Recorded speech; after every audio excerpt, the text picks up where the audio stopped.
بعضوں کو یہ لائم کے استعمال کی وجہ سے معدے میں کئی قسم کی خرابیاں پیدا ہو جاتی ہیں.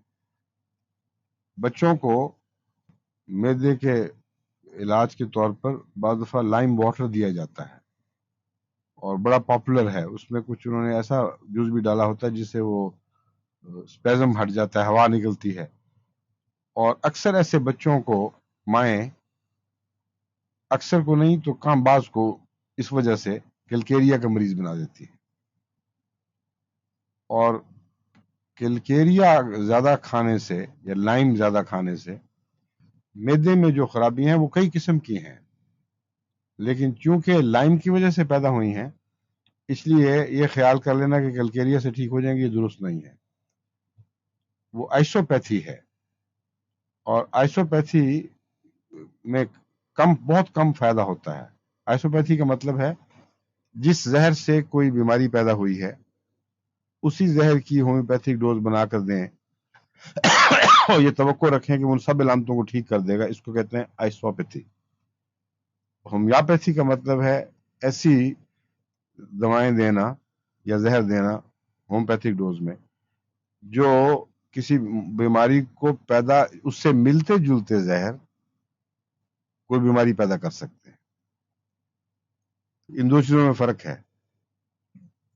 مثلا ایکونائٹ ہے، ایکونائٹ کے اثرات نمایاں، خوف اچانک پیدا ہوگا، ہر بیماری سے خوف ہوگا، خشک سردی میں بیماریاں بڑھیں گی، خشک کھانسی ہوگی جس سے مجھے اس وقت ہو رہی ہے، اور بہت سی علامتیں، مگر ایکونائٹ کی علامت نہیں ہے، کوئی خوف نہیں ہے. یہ دیکھنے کے بعد یہ نتیجہ نکالنا کہ اس مریض نے ایکونائٹ کھایا ہوگا، یہ بیوقوفی ہے. ایکونائٹ تو شاذ کے طور پر کسی کو عمدن زہر کے طور پر دیا جائے تو ملتا ہے. اس کا مطلب ہے کوئی اور اس کے وجود میں ٹاکسن پیدا ہو رہی ہے جس کا مزاج ایکونائٹ سے ملتا ہے. اس لیے ایکونائٹ از ہومیوپیتھک ٹو دیٹ ڈیزیز. یہ اس بیماری کی ہومیو دوائی ہے.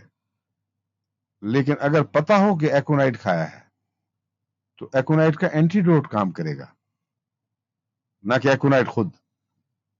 اور اگر مجبوری ہو تو پھر ایکونائٹ بہت اونچی طاقت میں اپنا اینٹیڈوٹ بنتا ہے، ورنہ نہیں. ہر زہروں کے اثر پر یہی اصول کار فرما ہے کہ اگر آپ کے پاس دوسرا علاج نہ ہو تو جس وجہ سے کوئی معین بیماری پیدا ہوئی اور معلوم ہے کہ فلاں وجہ سے ہوئی ہے، اس کی بہت اونچی طاقت استعمال کریں تو وہ فائدہ دے سکتی ہے. بس کلکیریا کارب سے جو معدے کی علامتیں پیدا ہوتی ہیں، بگڑا ہوا برے حال کا معدہ جو کھٹاس پیدا کرتا ہے، کھانا اندر دیر تک پڑا گلتا سڑتا رہتا ہے، اس کو وقت پر معدہ پھینک بھی نہیں سکتا، ایسیڈیٹی کا رجحان زیادہ، یہ سب علامتیں اگر کیلکیریا کی وجہ سے بنی ہیں اس کے لیے آپ کو دوسری دوائیں ڈھونڈنی پڑیں گی. اگر لائم نہیں دیا گیا اور ویسے ہیں تو پھر کلکیریا کام آ سکتا ہے.